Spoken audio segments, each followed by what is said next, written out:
lamig. Nakaranas po ako noon na yung kamay ko, dalawang kamay ko walang pakiramdam. Guys, so meron tayo ditong kape. At saka meron tayong, bumili tayo nito. Ananas, ano nga ito? Pinya. Yan, pinya. So guys, nandito ako ngayon sa park. So dati ko pinapagtambayan. Ang sakit po ng ulo ko. Talaga. Kulang ako sa tulog. Tapos guys, umalis ako ng bahay nang wala na namang kain. Inom lang ng tubig. Gawa ng anong oras na kami nagising. 8 o'clock. Eh, kailangan 8:30. Yung mga bata nandun na sa school. So guys, kain tayo.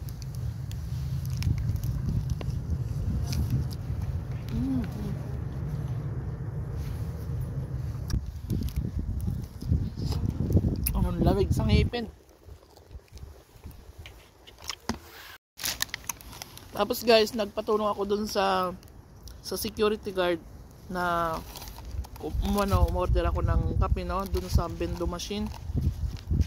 Romanian yung nakasulat, di ko maintindihan yung iba. So, pinindot ko na yon. Ang pinindot ko yung may kaunting gatas. Kaya lang, pinindot niya yung pinak-espresso. Ay, sobra ang pait. Sino may lig dito sa espresso, guys? Ang pait talaga, sobrang kaping-kape. So guys, pagtsagaan natin tong ating pagkain. Pasalamat na lang tayo may kinakain tayo. Kaya lang sobrang tigas talaga. Eh alam nyo naman, dito ako ngumunguya dito sa left side ko. Hindi ako makanguya dito kasi dito ako binunutan, 'di ba? Tapos dito yung next ko na ipapabunot. Alam niyo ba guys, dapat kahapon, dapat ngayon hindi na ako papasok.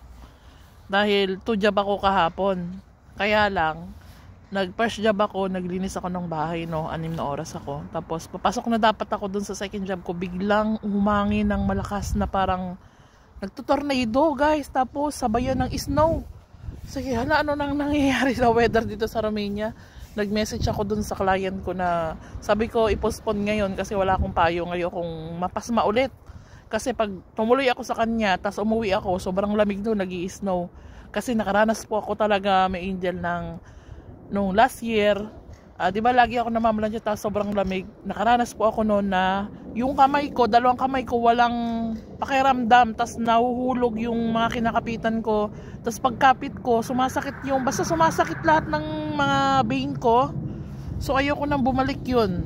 Eh sabi ko kay ma'am, kung gusto mo bukas na lang ako mamalansya dahil nag-i-snow, tapos nalakas ng hangin, eh pag mamalansya ako sa inyo, ang dami pa naman plansyahin.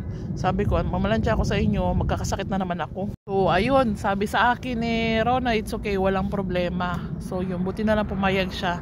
Sabi ko, don't worry kasi wala naman akong work talaga bukas kasi nag-cancel yung part-time ko ng Friday. So sabi ko, ikaw na lang yung papasukan ko. Tapos after noon, di naman ako, madali lang naman yung plansyahin guys eh. Pwede yung mga 5 o 4 na oras lang. So susunduin ko pa yung mga bata, sabi ko sa kanya.